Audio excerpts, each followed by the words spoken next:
Hello there, my name is Dr. Loh Huey Wen, and I'm one of the consultant obstetricians and gynecologists from Sunway Specialist Center, Damansara.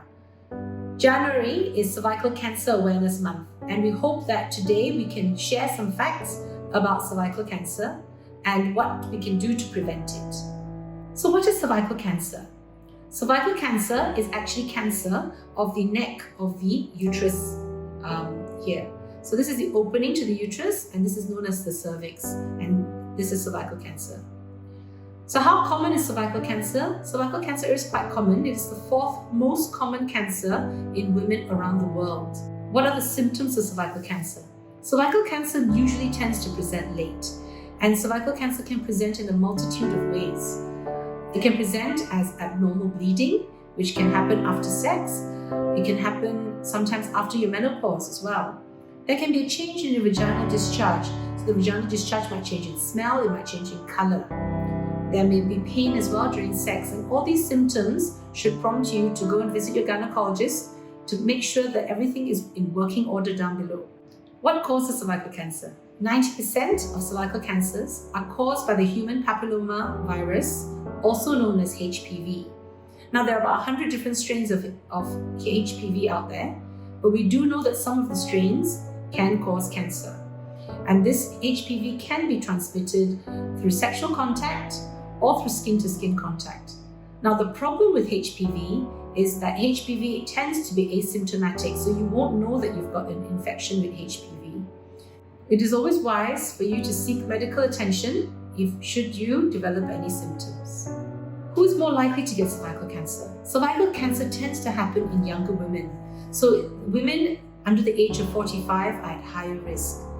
Women who have a weakened immune system, either through medication or through diseases such as diabetes or HIV, are at a higher risk of cervical cancers. If you've had multiple children, particularly at a very young age, particularly teenage pregnancies, then you are at an increased risk of cervical cancers. And if you've had a previous history of vaginal, vulval, or bladder cancer, then your risk of cervical cancer is also increased. How do we prevent cervical cancer? So cervical cancers can be prevented by doing regular cervical smears. So what happens in a pap smear is that we put an instrument in, have a look at the cervix here. We take a sample of the cells and we make sure and have a look and see if there are any changes to the cells. Sometimes we can detect changes which can be precancerous.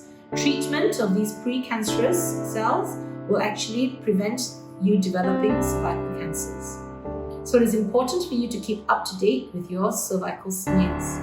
The use of condoms and safe sex obviously will prevent HPV infections, so that is recommended if you have a new sexual partner. Smoking tends to weaken the immune system, so if you're a smoker, smoking cessation will actually reduce the risk of cervical cancers. And lastly, the HPV vaccine will actually protect you against the cancer-causing strains of HPV and thus reduce your risk of cervical cancers as well. So what is the HPV vaccine? As we know, the HPV virus has got about 100 different strains. Of the 100 different strains, we know there are certain strains that actually cause cancer.